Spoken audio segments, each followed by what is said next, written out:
அதிசயா அதிசயம்தான். இடம் விலை all okay. Athisaya அதிசயம் நடக்கும் நிச்சயமா.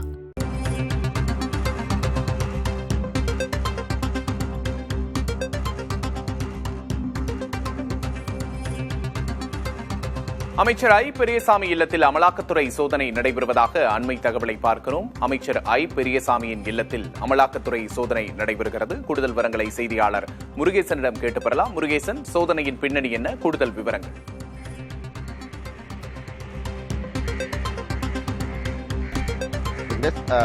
ஊரக வளர்ச்சித்துறை அமைச்சர் ஐ பெரியசாமிக்கு சொந்தமான இடங்களில், அதாவது சென்னை, திண்டுக்கல், மதுரை உள்ளிட்ட அவருக்கு சொந்தமான இடங்களில் கிட்டத்தட்ட 8க்கும் மேற்பட்ட இடங்களில் இன்று காலையிலிருந்து அமலாக்கத்துறைகள் அதிரடியாக சோதனையில் ஈடுபட்டு வருகிறார்கள். குறிப்பாக தற்போது நாம் இருக்கக்கூடிய பகுதி பார்த்தீங்கன்னா சென்னை அடையாறுல பசுமை வெளி சாலையில் இருக்கக்கூடிய ரோஜா இல்லம், அமைச்சர்கள் குடியிருக்கக்கூடிய இந்த பகுதி தான் ரோஜா இல்லம். அதில் ஐ பெரியசாமி இங்கு குடியிருக்கிறாரு.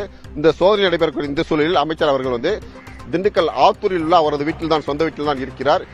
அதே நேரத்தில் காலையிலிருந்து 7:30 மணியில் இந்த சோதனை தொடங்கி இருக்கிறது. அனைவருமே ஒவ்வொரு வீட்டிற்கும் கிட்டத்தட்ட 5 அதிகாரிகள், அமலாக்கத்துறை அதிகாரிகள் சென்றிருக்கார்கள். தற்போது இந்த வீட்டிற்கு அமலாக்கத்துறை அதிகாரிகள் வந்தபோது இங்கிருந்த காவலர்கள் அவர்கள் உள்ளே சோதனைக்காக அனுமதிக்கப்படவில்லை. மாறாக இங்கிருந்து தொலைபேசி மூலமாக தொடர்பு கொண்டு அமைச்சர் ஒப்புதல் பெற்ற பிறகு இங்குள்ள காவலர்கள் அமலாக்கத்துறை அதிகாரிகள் 4 பேரையுமே சோதனைக்கு உள்ளே அனுப்பியிருப்பார்கள். அதே போன்று பல்வேறு இடங்களில், அதாவது மதுரை, திண்டுக்கல் உள்ளிட்ட இடங்களிலும் சோதனை நடைபெற்று வருது. என்ன காரணத்திற்காக இந்த சோதனை நடைபெற்று தெரியவில்லை. ஏற்கனவே ஐ பெரியசாமி அவர்கள் கடந்த காலத்தில், அதாவது 2006 2010 காலகட்டத்தில் அமைச்சராக இருந்தபோது அவர் முன்னாள் முதல்வர் மு.க. ஸ்டாலின், கருணாநிதி தலைமையிலான அமைச்சரவையில் அவர் அப்போது வீட்டு வசதித்துறை அமைச்சராக இருந்தார்.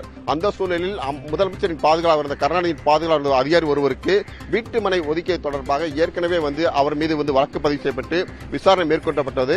அந்த வழக்கிலிருந்து அவர் விடுவிப்பு பெற்ற சூழ்நிலையில் தற்போது மீண்டும் அவர் அந்த வழக்கு விசாரணைக்கு எடுத்துக்கொள்ளப்பட்டு நடைபெற்று வருகிறது. அமலாக்கத்துறை தான் அந்த சோதனை, அந்த வழக்கை விசாரித்து வந்தது. இந்நிலையில் தான் தற்போது மீண்டும் ஒரு இல்லத்தில் கிட்டத்தட்ட 8க்கும் மேற்பட்ட இடங்களில் இந்த சோதனை நடைபெற்று வருகிறது. விக்னேஷ், கூடுதல் விவரங்களுக்கு நன்றி முருகேசன். அதிசயா அதிசயம்தான். இடம் விலை ஆல் ஓகே. அதிசயா அதிசயம் நடக்கும் நிச்சயமா.